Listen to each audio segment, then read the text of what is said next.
As the Morrison government faces calls to evacuate refugees from Nauru, in Indonesia there are another 13,000 waiting in limbo. While most have been granted UN refugee status, it doesn't mean they're moving anytime soon.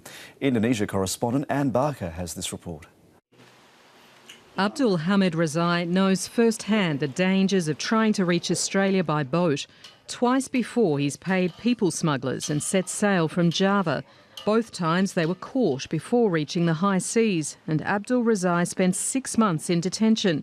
Now that his wife and children have arrived from Afghanistan, he says the risks of trying again are too high. I've given up because I'd only be going from this place to a detention camp. And with my wife and kids here, I don't want them to go to sea and take the risk. Abdul and his family are among 2,000 Afghans living a life of limbo in Puncak, south of Jakarta.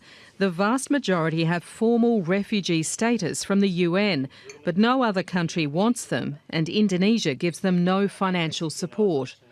Murtaza Jafari relies on donations from his brother, who did make it to Australia by boat and now has permanent residency.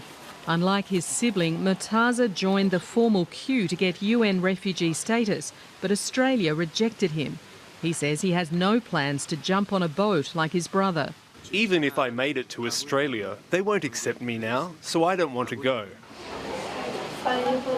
With no paid work options, Murtaza works as a school teacher for free. This is a school for Afghan refugees, yet most of the kids here have no recollection of life before Indonesia. This is all they've ever known.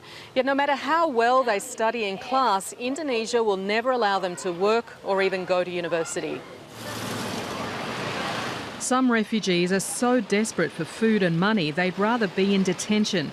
Hundreds have camped outside this immigration centre in Jakarta for months, hoping to be detained. If it's safer for us to be here, then we'll spend our time waiting for that process. With no support, most have to beg to get by.